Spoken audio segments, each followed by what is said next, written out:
नमस्कार, मैं लक्ष्मी माझी सावधान हिंदुस्तान से। आज हम आए हैं ट्रैफिक पुलिस अधिकारी राघवेंद्र भार्गव सर के यहाँ।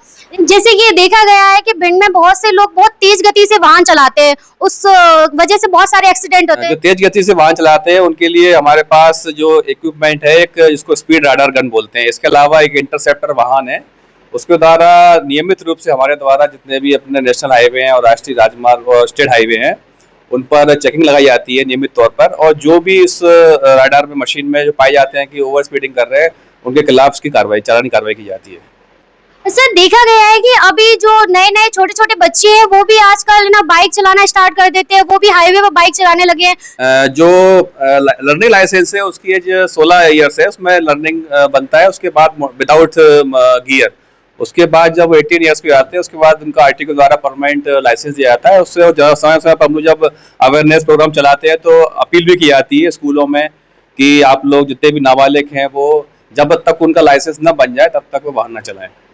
परेड चौराहे पर देखा जाता है कि जाम लगा रहता है और पुलिस है ना मुंह ताकती रह जाती है। चूंकि आपको विदित है कि जो परेड चौराहे जो मेन मुख्य मार्ग है वो काफी कंजस्टेड है। अब वो काफी सालों से वो रोड वैसा का वैसा ही है। आबादी बढ़ी है, जो वाहन है उनकी संख्या बढ़ी है, लेकिन जो रोड है वो उतना ही है जितना पहले था। आज से 20-25 साल पहले उतना ही है। तो एक मजबूरी है कि उसी रोड से सबको निकलना रहता है। जिसको इटावा से सीधे ग्वालियर जाना है वो भी अंदर मार्ग का प्रयोग करता है। तो हमारे द्वारा ये प्रयास किया जाता है कि नियमित रूप से वहाँ पर पॉइंट लगाए जाते हैं कि सभी को व्यवस्थित रूप से और उनको बारी बारी से उनको निकाला जाए, किसी प्रकार का जाम न लगे।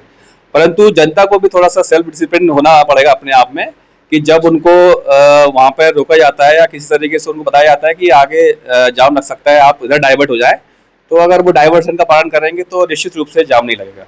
भिंड में ट्रैफिक सिग्नल्स नहीं लगे तो क्या उसकी वजह से जो ट्रैफिक पुलिस होती है उन्हें इस परेशानी का सामना करना पड़ता है क्या? जी बिल्कुल, ये अच्छा एक प्रश्न है। जहाँ जहाँ सिग्नल लगे हुए हैं वहाँ पर आपने देखा होगा कि जैसे ग्वालियर है, वहाँ पे अगर सिग्नल लगे हुए हैं तो जनता को पता रहता है कि हमें इस चौराहे पे जाके इतना होल्ड करना है, तो उस तरीके से वो अगला जो रूट है वो क्लियर हो जाता है। इसी प्रकार भिंड में जो हमारा चूंकि सबसे मेन इंदिरा चौक से सुभाष चौक का जो रूट है वो काफी व्यस्त रहता है। इसके लिए समय समय जो मीटिंग होती है उसमें हमारे द्वारा बताया गया है कि 3 स्थान बताए गए थे यहाँ पे सिग्नल लगना है, और नगर पालिका द्वारा बताया गया कि टेंडर कर दिया गया है। अगर ये समय से लग जाते हैं तो निश्चित रूप से काफी सुधार आएगा यातायात व्यवस्था में। सर, जैसे कि अभी आपने हमें बताया कि यातायात में बहुत ज्यादा वाहन बढ़ चुके हैं, रोड और उतनी ही है लेकिन वाहन बढ़ चुके हैं, तो क्या हम इसका एक कारण मान सकते हैं कि इस वजह से दुर्घटनाएं ज्यादा हो रही है? जी बिल्कुल, निश्चित रूप से कि अगर जितने गति से वाहन बढ़ रहे हैं, अगर उनको प्रॉपर स्पेस नहीं मिलेगा चलने का तो कहीं ना कहीं ओवरलैप करेंगे, आपस में ओवर स्पीडिंग होगी तो कहीं दुर्घटना के चांसेस बढ़ते हैं। तो अगर वो उनको रोड का स्पेस भी बढ़ जाता है और रोडों की संख्या बढ़ती है तो निश्चित रूप से दुर्घटनाओं में कमी आएगी।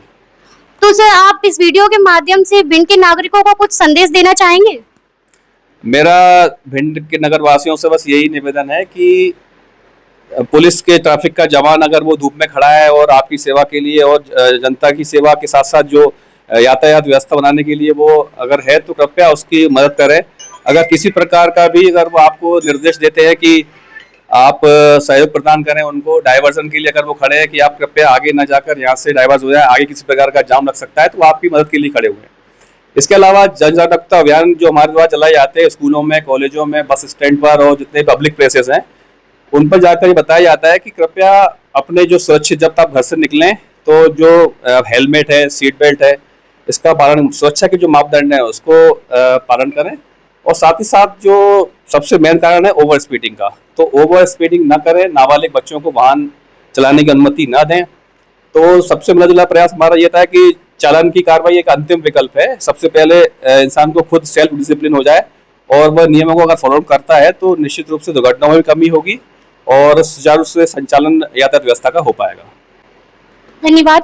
जैसे कि सर ने हमें यातायात से संबंधित सारी बातें बताई है कि जितना पुलिस प्रशासन का वर्क होता है वो तो अपना करते ही है, कि आम नागरिक का भी कुछ फर्ज होता है। अगर आम नागरिक भी अपना फर्ज निभाए तो दुर्घटनाएं नहीं होंगी, जाम नहीं लगेगा।